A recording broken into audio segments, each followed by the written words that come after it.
Yo, it's me, CSCOTT. Baby. And I'm here with you today for my review on the 2013 film Man of Steel, starring Henry Cavill, Amy Adams, Michael Shannon, Kevin Costner, Diane Lane, Larry Fishburne, and Russell Crowe, and is directed by Zack Snyder. Superman in film.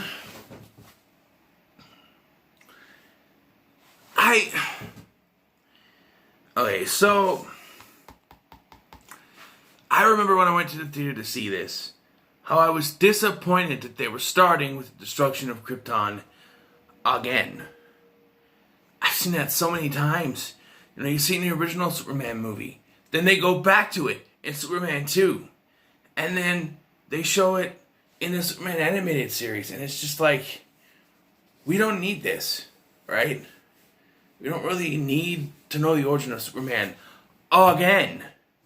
And yet we do, and they do it backwards. They have him show up as Superman first, and then Clark Kent shows up later at the end of the film. I mean, he's Clark Kent before that, but my idea of Superman is that he's Clark Kent. He comes to the Daily Planet, then he becomes Superman. It's all messed up. Yes, he was Clark Kent, he was raised by the Kents, all that stuff. But, just, I don't know. I can tend to say this is my favorite movie in the DCEU, but I really don't know anymore, because rewatching this, there were a lot of things that I could point out and just tell you that were kind of... Zod being the villain. Okay, for me, Zod is the most overdone villain in Superman on TV and on films. And he had a cameo in the original Superman movie with Christopher Reeve. He was the main villain of Superman 2.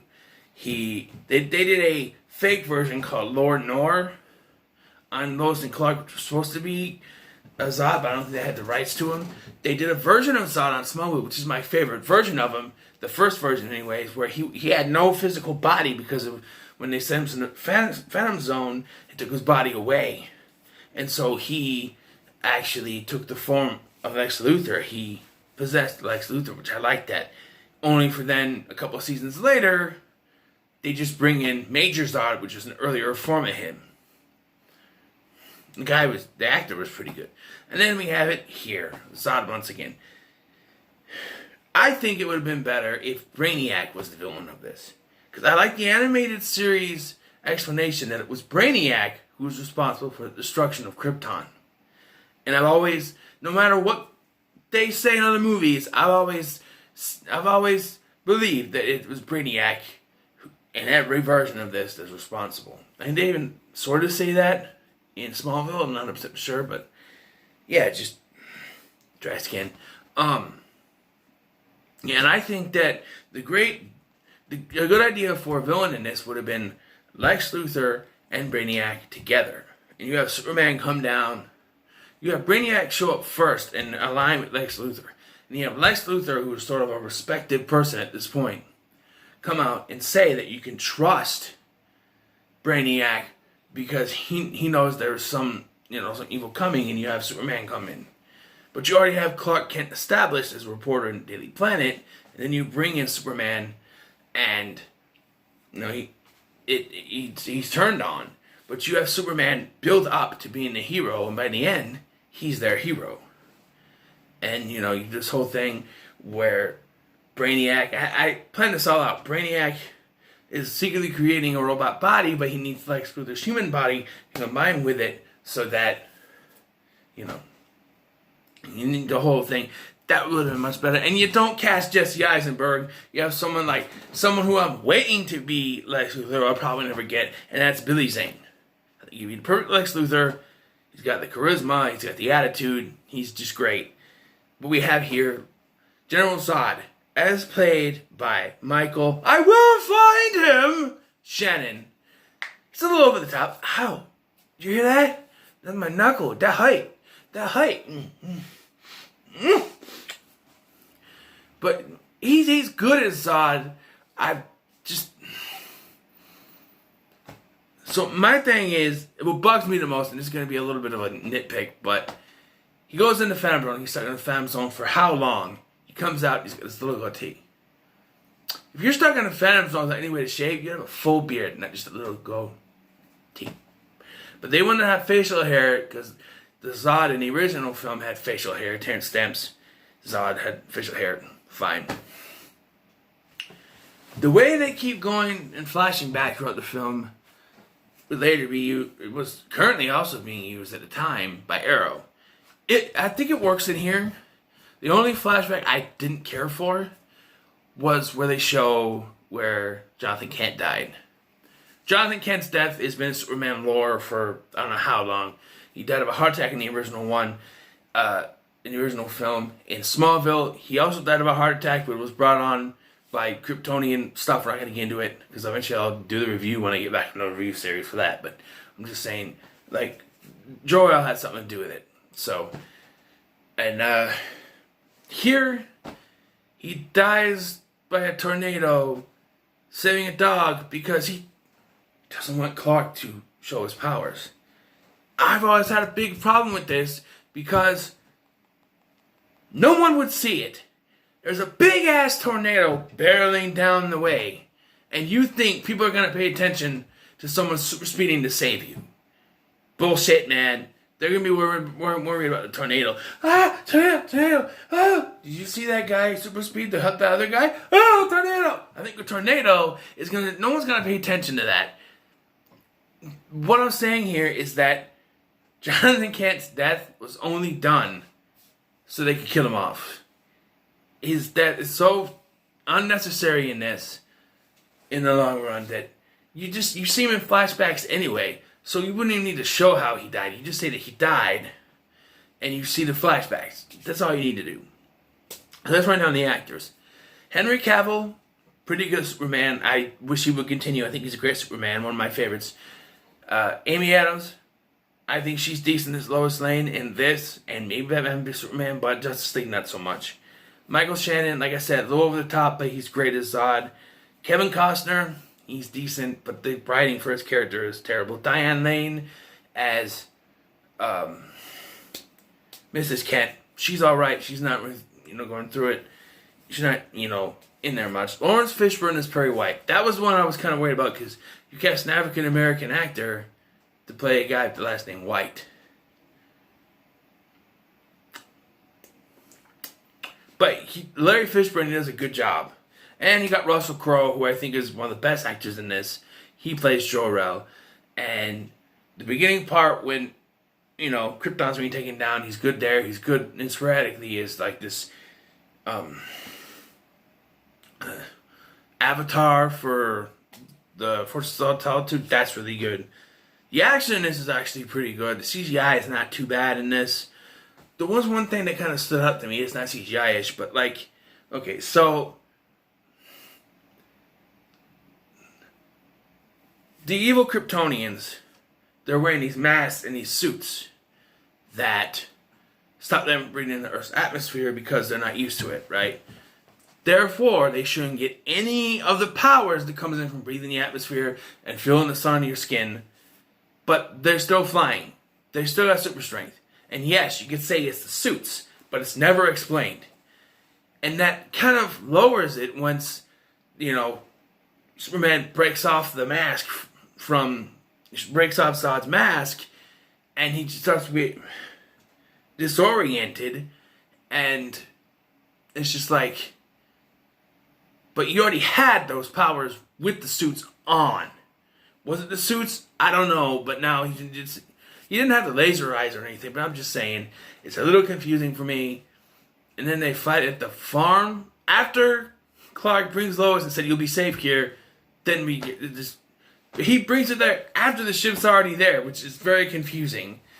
And, yeah, one last thing I want to talk about, because I'm trying to go a little fast here. It's really the only other thing I have a problem with. So, Superman breaks Zod's neck. He breaks his neck. And then he feels anguish for doing it. This guy was going to destroy your Earth. Kill all those people. Now, those people, it was so slow getting to them. They could have ran off. But, you know. And the way he twisted his head, there could be casualties.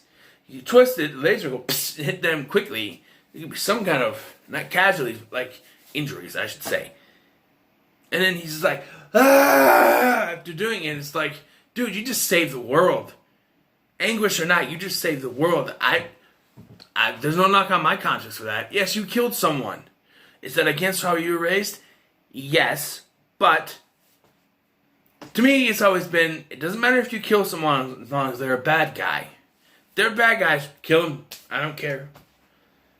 They're bad people, kill them. Not like bad people, but villains. Comic book villains, kill them. You know, it's just... And yes, I've said before, well, I don't like how villains are used once and then... Zod is a one-time villain. You don't need him to be overarching. I mean, he wasn't even used... Like I said, the Lex Luthor version of Zod was over a season finale and premiere. 2 episodes and he was gone. And then they used a different version of him for season 9, and to me that ran a little long in the tooth. But, you know, because to me he should be a quick villain, one-time use type villain. But yeah, and then you see Superman, or Clark Kent. It's a decent film. Pete Ross, I'm going to talk about Pete Ross. To me, it was jarring when they showed Pete Ross as it was not jarring, but it was a little weird. They showed Pete Ross as this chubby little redhead kid. And to me, and I know in the comics, he's not like this, but Pete Ross I grew up, I was used to, was African American. And I know in the comics he's not. But it's so close too. This is like 3 years after Smallville was off the air. Maybe, no, yeah, 2 years. It's 2013. And all of a sudden you got Pete Ross as this chubby redheaded kid, and it's, you know, for a Smallville fan like me, I was just like, that's not Pete Ross. That's not Pete Ross. I don't care what he is in the comics.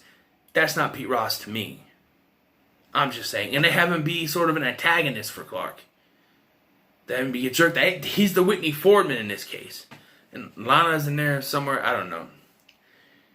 They kind of brushed over the Smallville kid stuff. But yeah, this movie is actually pretty good.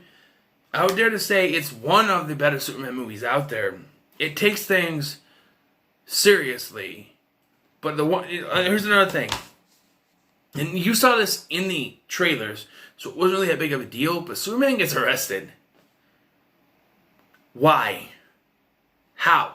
He could break free of the cuffs whenever he wanted. I don't get that part of the movie at all. Why he lets them put the cuffs on, and then he can break them off whenever he wants. They can't stop him. But I get he wants to show them he's not like evil or anything, because you know, if he starts showing off he can do whatever he wants, they're gonna start trying to figure out a way to stop him, and he's not a bad person.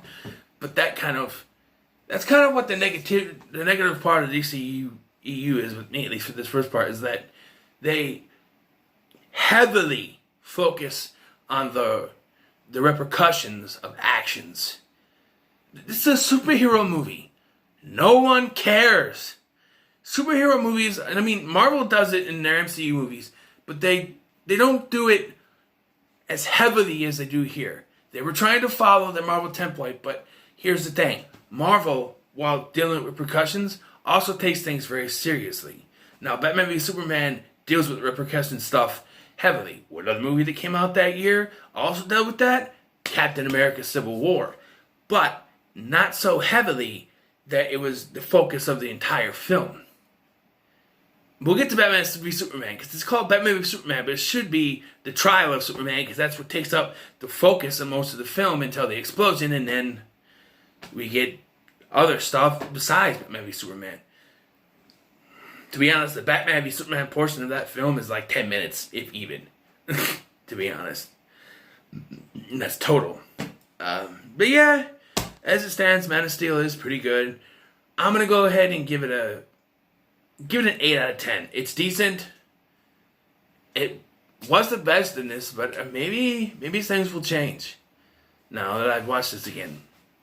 An 8 out of 10. So what are your thoughts on Man of Steel? Let me know in the comments below. Like, share, and subscribe. I'll see you in the next one.